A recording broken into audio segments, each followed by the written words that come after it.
With Hashem's help, we're picking up in Shmuel base, chapter 14. When we last left off, the drama in David HaMelech's family was brewing. We had the incident between Amnon and Tamar, a half-brother and sister, possibly not related. Amnon ends up violating Tamar. He rapes her, and then he throws her out of his house, and he hates her. Tamar's full brother, Avshalom, was extremely resentful, and he waited 3 years. He told the sister, you calm down. He waited 2 years. And after 2 years, Avshalom invited Amnon to a party of his when they were shearing his sheep, celebrating his wealth and the bounty that Hashem provided. And at that party, Avshalom instructed his attendants to assassinate Amnon, his brother, the son of David. Right? These are 2 sons of David. And the whole family's at the party. And everyone panics because they think that Avshalom, the son, is trying to kill off all the competition to the throne, rather than viewing it as a personal vendetta against Amnon. Good evening, Welperts. Welcome. We're just reviewing what we did last time, and we're going to get started in chapter 14. So Avshalom, after assassinating or commanding to assassinate his brother Amnon, he ends up fleeing into exile to a place called Geshur, where his maternal grandfather lived. And David HaMelech is extremely distraught. It needs to be clarified to David that not all of his sons were killed, just Amnon, but he was still extremely upset. And that's where the chapter ended off last time, that 3 years David was mourning the death of Amnon constantly. And then after 3 years, he finally started feeling a longing to see his son Avshalom, to reconnect with the son Avshalom. So that's where we're picking up today. And now Avshalom again is the son of David, who had just killed Amnon, or he commanded to have him killed. He has been in exile for 3 years because he's afraid of the consequences of his actions. He just killed his brother, the king's son. He's going to get in trouble. So he's effectively exiled himself. He's staying safe, away from David. And David is not inviting him to come back, right? 3 years have passed. David has been in acute mourning. What our chapter is going to deal with now is Yoav, the advisor and commander, the general of David, Yoav ben Seruya. He's going to see that it's an opportunity to bring Avshalom back because he notices that the king is longing for his son. And he's going to arrange this plot to have David agree to bring back Avshalom from exile.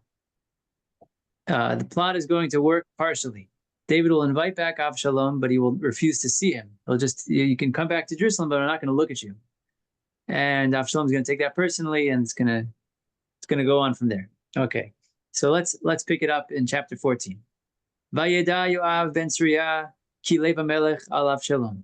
Yoav, again, the assistant of David and the army general, he noticed that the heart of the king was on his son Avshalom. I mean, he saw, even 3 years you've been mourning intensely, but now I see something has changed from their conversations, from the way David was behaving. He saw that the king longs for his son.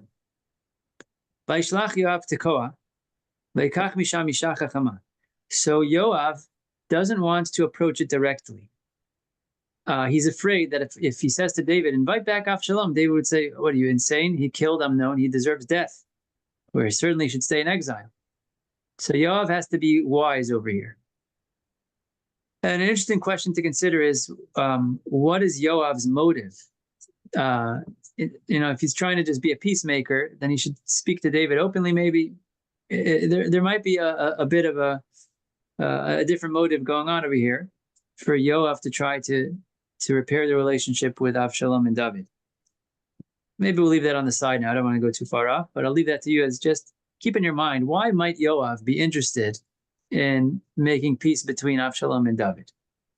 Look at what he does. He sends to a city called Tekoa. Tekoa is even a city in modern-day Israel. And the people of Tekoa were known to be wise. For this particular mission, for this ruse, this plot, Yoav needed somebody clever. And he takes from Tekoa a clever woman, a wise woman, Isha Chachama. And he says to her, I want you to do the following thing. And now Yoav makes this masterful plot. He says, you should mourn and wear clothing of mourning and pretend as if you've been a widow for many days, that you're mourning the death of your husband, and the death of your children, and come to the king, to David, and say to him the following things. And he tells her the plot, whispers in her ear, which we're about to see how it went. So the Tekoite woman says to the king, oh, okay, so verse number 4, she's already approaching the king. Vatomer isha Tekoite lamelech, vatipol alapea arza vatishtachu, vatomer Hoshea hamelech. Okay, so the verse says, the Tekoite woman spoke to the king, she bowed before him, and then she said to him, save me, king. Okay, so this woman who has this plot, she's completely an actress right now. We don't know what her history is personally, but she's acting now like a widowed woman who's very, very sad. And the verse says she spoke to the king, and then she said to him, save me. So it sounds like the first time she spoke to him, what did she say? The verse doesn't tell us. It says, Vatomer el Melech. She doesn't say anything. So the Mefarshim insert here, the Radak, he inserts here, what you might be wondering is, how could this one lone lady get an audience with the king? Sure, I want to speak to the king too. You know what it takes to get just a tour of the White House? You never meet the president, not even a chance. But just a tour of the White House, you got to have a waiting list or be part of a group or something. You can't just walk in there and ask for an appointment with the king. This might be another reason why she needed to be particularly clever and convincing. The first conversation, Vatomer Aisha Tekoite lamelech, was her speaking to the guards of the king. The guards of the gate, who have to vet the candidates coming into the king. She had to convince them first to allow her to speak to the king. And the Radak says at first they told her, you're wasting your time and the king's time. He's not going to help you with this, this matter. And she convinced them, and she finally has access to the king, and she goes before him, bows down, and says, save me, king. Save me, king. So we see from here that she was clever, and it took a lot of convincing. But it also is a bit of an insight into the way that David operated his kingship. Like he would take cases personally, maybe not everyone's case, but he would take cases personally. And in fact, in the Gemara, he praises himself by saying, I dirtied my hands with the personal questions of Bnei Israel. They came to me to ask questions. Does this blood look pure? Does this blood look tahor or impure, tameh? And David was very involved in the judgment. And in this case, this woman comes to him. Okay. She says, save me, king. So the king says, okay, what's your story? So she says, I am a widow. My husband dies. And my husband died. And your maidservant, me, I have 2 sons. And they were both fighting in the field. And nobody was around to stop them. Vayako ha'echad et ha'echad, vayamet oto. And one struck the other. The Hebrew here is very interesting. Vayako ha'echad et ha'echad. One struck the other, and he killed him. So one of my sons killed the other son. And now my whole family got up. Hine kama kol mishpacha al shivchatecha. And my whole family is telling me that the son who murdered his brother, we should kill him. B'nefesh achiv asher harag. We should execute him for killing his brother. V'nashmida gam et hayoresh. And we'll destroy the inheritor, meaning the living son should be wiped out. And the woman is saying, they're going to extinguish my final coal. This living son is the only thing I have left. He's the last coal, the last ember. And they want to extinguish that. And they're not going to leave my husband any legacy on this earth. So this is my plight. Okay? So again, the woman comes to David with this following case, which she's pretending is real, but is completely made up. Yoav has guided her. He gave her the script. I'm a widow, bereaved. I had 2 sons, and they both got in a fight in the field. Nobody could stop them. One killed the other. And now the family is trying to convince me to kill the living son. What's going on over here? this is not unlike what happened to David in the past already. You recall the last time David needed to judge a case that involved himself, and the prophet came to him and said, "Hey, there was a rich man and a poor man, and he had a sheep, and he wanted." Right? He gave him first an imaginary case, which David ruled on, and then the prophet flipped it and said, "Aha, it's you. We're talking about you. You're the rich man who extorted the poor man." In this case, it's a similar thing. There's an imaginary case being presented to David, and she's going to flip it and say, "I'm actually talking about your personal life. You should let Avshalom back into your life instead of keeping him in exile."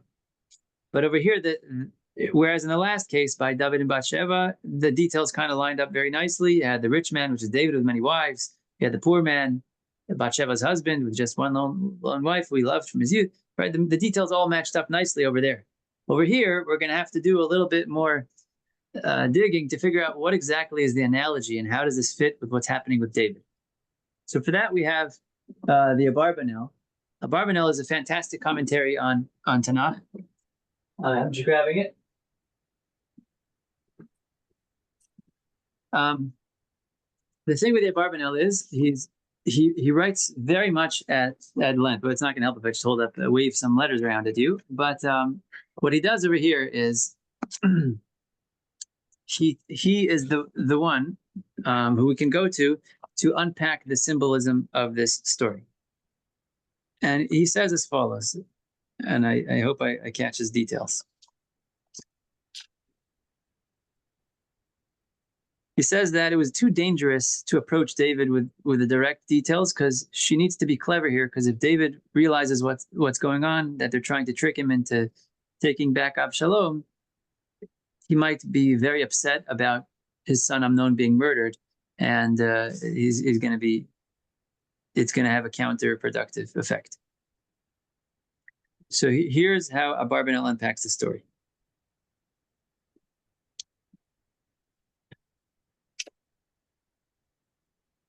Second.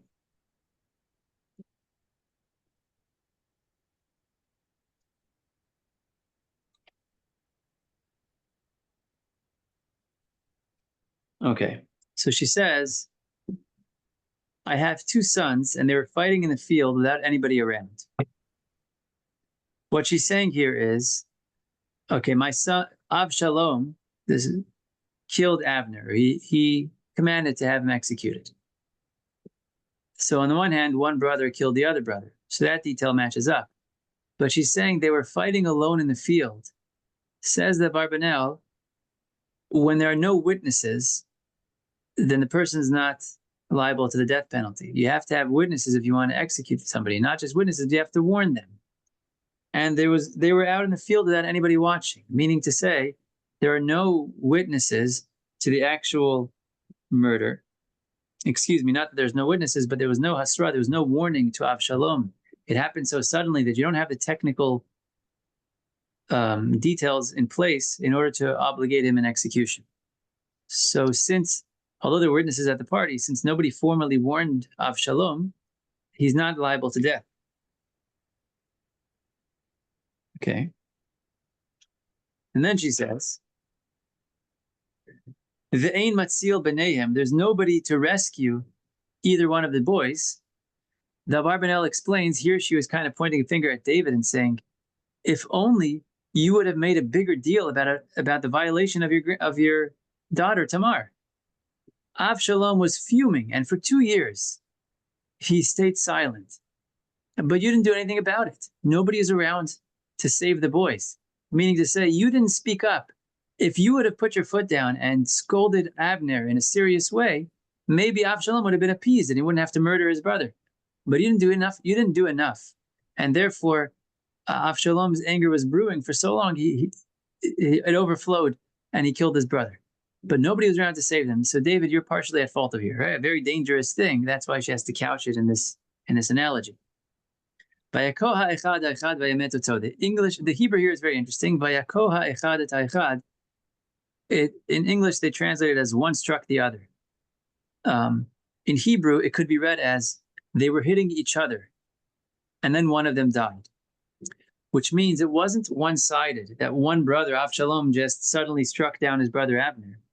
There was a battle beforehand. What's that? One had first hit the other, and then he got hit back and killed. She's saying to him, Abner was not an innocent man. He had violated Tamar. And this was a punch in the face to Avshalom, her brother, her beloved brother. So it's, Abner is not free from guilt. So maybe he deserves a little bit of punishment. Right? So here she's couching all the details of the story of Avshalom and Abner, and she's even including some commentary and judgment that David should take into account. And now the whole family stood up, and they want to destroy my only living heir, my remaining son. Here she's hinting at there might be people trying to convince you to keep Avshalom out of your life, but it could be they're just trying to get one more contender out of the picture, right? He is a potential heir to the throne, and it could be they want to utilize, channel the power in a particular direction. So don't think that they're having your best interest in mind. It could be they're just trying to destroy the last remaining heir, meaning one of the contenders to the throne. Okay, so again, she's speaking in code over here, and it's all going to be revealed to David momentarily. Yeah, are we together? So far, so good? Okay. Well, a really question if this lady is doing this wise lady, it runs counter to the wisdom that is being imparted to her, as opposed to the earlier episode, which was a known prophet, which carries a higher degree of wisdom. Yes. Divine wisdom versus a human, which is fallible. Yeah. Yeah. Yeah. It's true. It's true. She was playing with fire over here, right? She is rebuking the king in a cloaked, a cloaked dagger. But maybe again, this is a testament to the righteousness of David. I mean, the one who's guiding her is Yoav, who's the right-hand man of the king. And he knows that if the king hears the truth, even if it's harsh and it's critical of him, he will agree. And therefore, she was put to the task by Yoav, and so she's using her wisdom as an actress and to make it convincing. But it's really Yoav who's the speaker behind the scenes here, and maybe that's a good point. It's a testament to David's righteousness. Okay.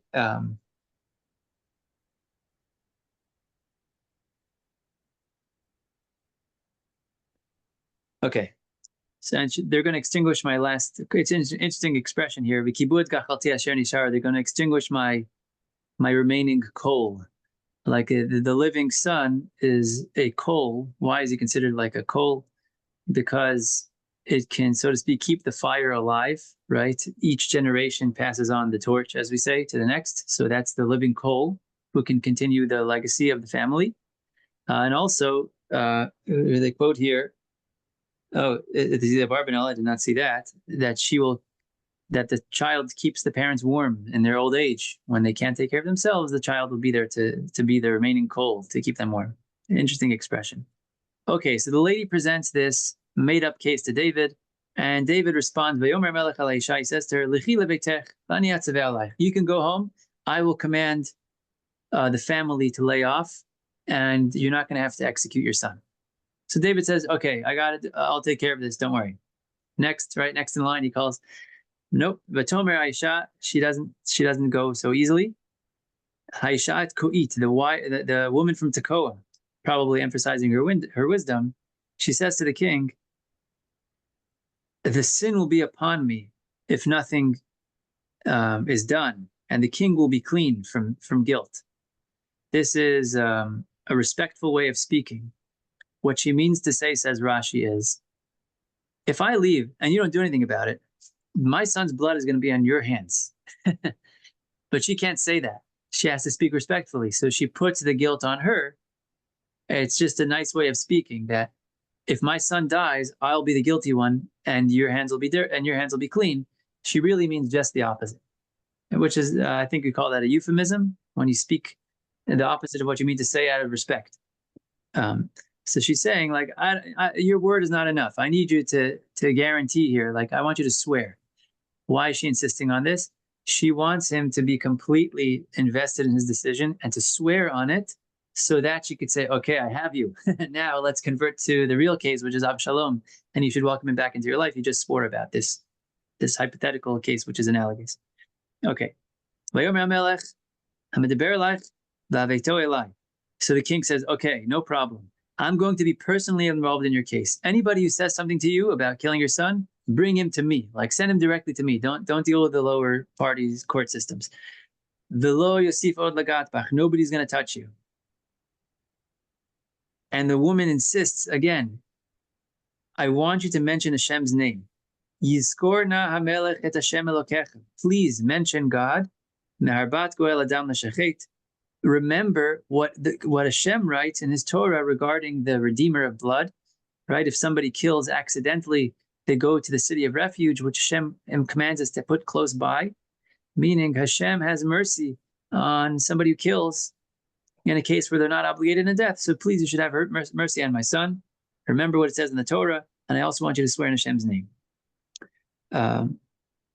Vayomer Chai Hashem. So David Melech swears about this imaginary case. It's fascinating that he was pushed to make a swear in the name of God regarding something that didn't even exist. I wondered about that. Vayomer Chai Hashem. Imipol misarat b'nech arza. By Hashem's, just as Hashem is alive and eternal, I swear that not a hair of your son will fall to the ground. I don't know if you've seen this expression before. Not one hair of your son shall fall to the ground. It's like a very dramatic way of saying I'll protect him. It's interesting to speak in exaggerated terms when you're making a swear in Hashem's name. Perhaps this is the early origins of not by the hairs of my chinny chin chin. Yeah. Vatomer ha'isha tedaber na shivchatcha el adoni hamelech davar. So now the woman says, okay, my dear king, I have to tell you something, right? She just presented this dramatic case to him. She makes him rule that her son will be protected, and he has to swear that he'll protect him. Great, case closed. Now the woman says, I have something to tell you. And here she's going to reveal that she's been talking about David and Avshalom the whole time. So he says to her, speak, my lady. And she says in verse number 13, V'lama chashavta kazot alam Elohim. What are you trying to do to the nation of God? Why did you think that such a thing could occur in the nation of God? You think this story that I told you is a true one? That a Jewish person will kill another Jew in the field and that the family will ask to kill the remaining son? How could you think that such a thing will happen in the nation of God? I don't want you to regret anything that you've said. I'm kind of inserting the commentary here, just for brevity. I don't want you to regret any of your statements. I don't want you to not return the exiled Avshalom. And now she makes an argument for David. The king should return his banished one, is referring to Avshalom. She doesn't mention his name, interestingly, probably because in case David is very upset, she just wants to avoid the name. But the king should return his banished one. She speaks in this way, referring to Avshalom. And now she gives arguments as to why David should welcome back Avshalom and not be upset about it anymore. And she says to him, she gets philosophical. Kimot namut, we're all going to die. That's what she says to him. Don't worry about, like what happened in the exile and how you should punish your son. We're all going to die. V'chamaim hanigarim arza. And like water flows down a slope and never comes back, so too, once a person's dead, he's dead. In other words, she's saying, first of all, we're all going to die. So things will get taken care of on their own. Avshalom will be punished in the afterlife. And if you kill him, appreciate that that's not something you can undo. It's like water that flows down a slope and disappears. You're not going to be able to bring it back to life if you do this. So meaning, in other words, she's saying, leave the justice to God. Asher lo yasefu v'lo yisalim nefesh v'chashav ma'chashavot v'ti yidach mimenu yidach. And this is a very significant statement which has implications far beyond the context here. It says,